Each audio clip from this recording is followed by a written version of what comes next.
Salam sejahtera Malaysia.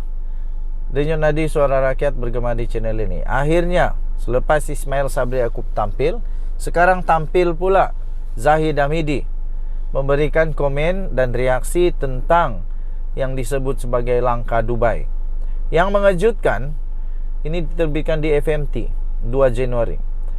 Yang mengejutkan, Zahid Hamidi mengakui dia kata kita tahu ada pertemuan langkah Dubai. Wow.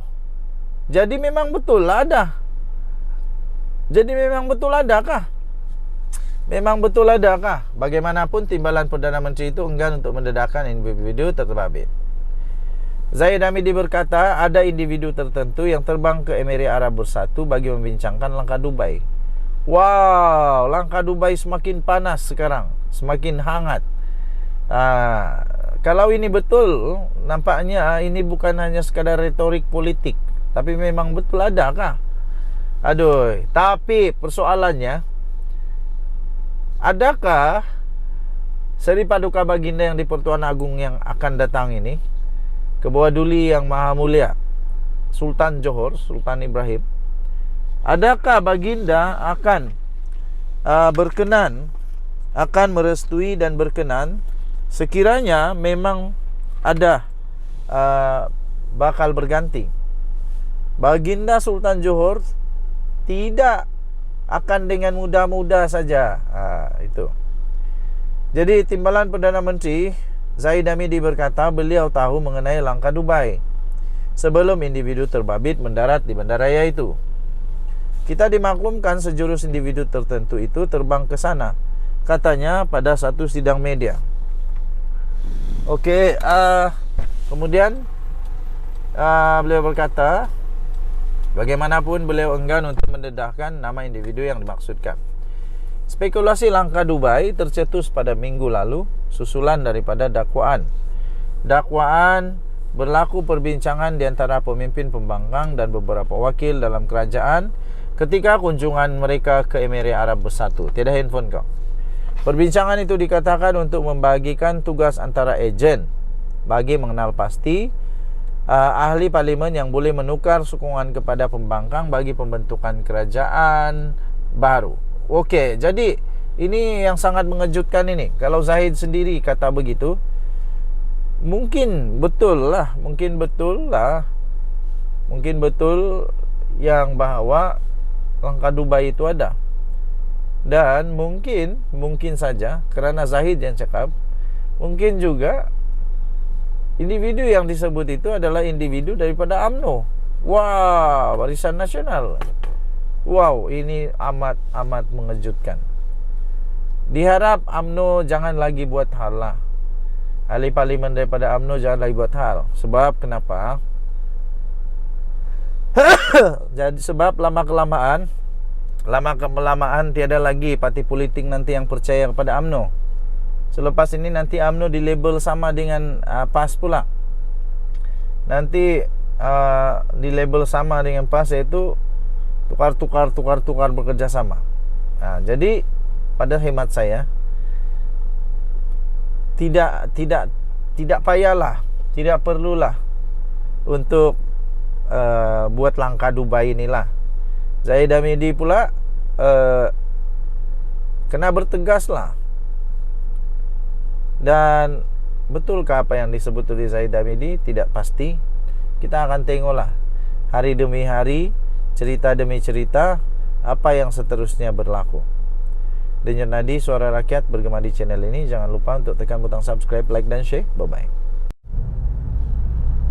Salam sejahtera Malaysia. Denyut nadi suara rakyat bergema di channel ini. Pertama sekali, saya gelak dulu sebab memang ada juga manusia yang belum pupus, yang tidak sedarkan diri.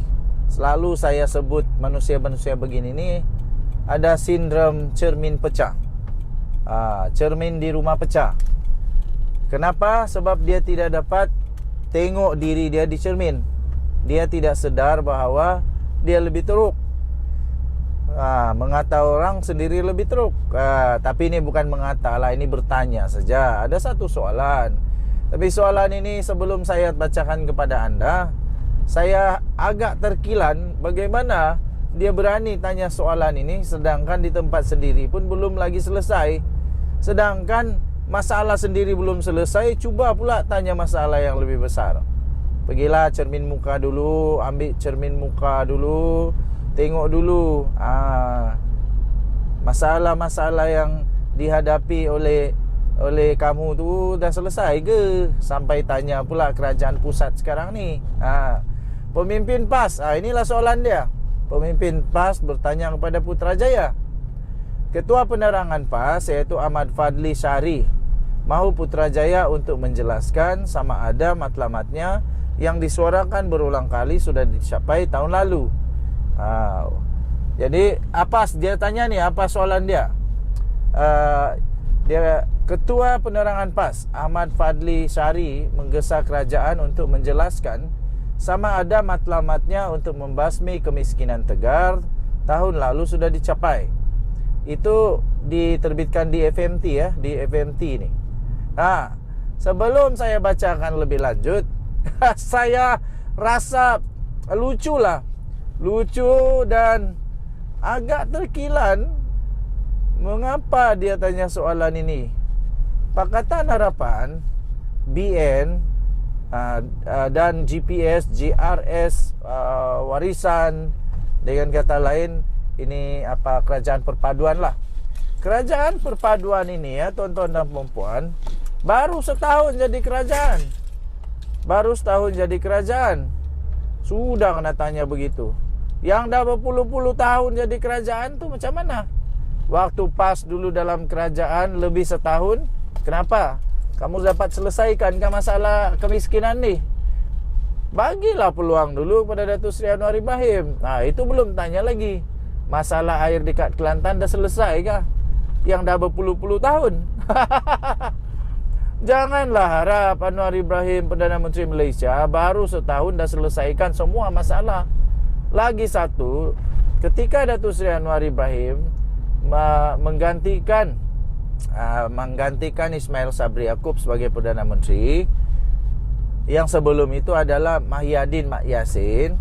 Setelah Datuk Seri Anwar Ibrahim dapat kerajaan ini sebagai Perdana Menteri, baru kita tahu rupanya negara Malaysia berhutang gila-gila punya hutang. Tak tahu macam mana boleh dapat hutang begitu banyak. Jadi janganlah tanya macam mana sudah selesai atau belum. Macam mana mau selesai kalau hutang pun banyak? Biarlah Datuk Seri Anwar Ibrahim selesaikan satu persatu. Kamu kasih selesai dululah masalah air kamu. Janganlah cuba untuk tukar topik pula. Rakyat mau tahu juga. Orang Kelantan mau tahu juga masalah air di Kelantan sudah selesai kah? Masalah-masalah yang lain yang ditadbir oleh kerajaan PAS sudah selesai kah? Begitulah. Sebelum cuba untuk tanya, cermin dulu diri. Katanya Putrajaya perlu memberi penjelasan kerana ia berulang kali menyuarakan keyakinan dapat membasmi kemiskinan Tegar pada tahun 2023. Memanglah itu cubaan, cuba untuk keyakinan untuk membasmi. Macamlah juga ketika kamu dulu di kerajaan, kamu pun banyak juga kata yakin itu, yakin inilah. Mana sudah hukum hudud yang kamu dulu mau sangat waktu kalau dapat jadi kerajaan. Alih-alih bila dapat kerajaan senyap. Okey. Jadi tuan-tuan dan puan yang dihormati sekalian, soalan ini soalan yang bagus, perlu untuk dijawab oleh kerajaan. Tetapi jangan pula soalan ini soalan menyindir, soalan yang sinis, soalan yang menyindir. Sebab kalau soalan ini soalan menyindir, kamu sendiri pun tersindirlah. Kena sedar dirilah. Kena sedar dirilah. Okey, so Tuan-tuan dan puan-puan yang dihormati sekalian, pada hemat saya, bagi dulu peluang kepada Datuk Seri Anwar Ibrahim untuk mentadbir negara dengan baik. Sekarang baru setahun sebulan Datuk Seri Anwar Ibrahim jadi Perdana Menteri. Dah berpuluh-puluh tahun ada orang memimpin jadi Perdana Menteri berpuluh tahun, sampai jadi tua bangka. Sudah jadi tua lah, sangat-sangat tua, tapi belum selesai lagi pun masalah. Jadi jangan pula tanya Datuk Seri Anwar Ibrahim baru setahun, kenapa tak berjaya pula. Waktu dulu pas dalam kerajaan Malaysia pun sama juga dapat selesaikan kah? Tidak juga kan? Tidak juga, malah banyak juga masalah-masalah yang dihadapi. Biasalah.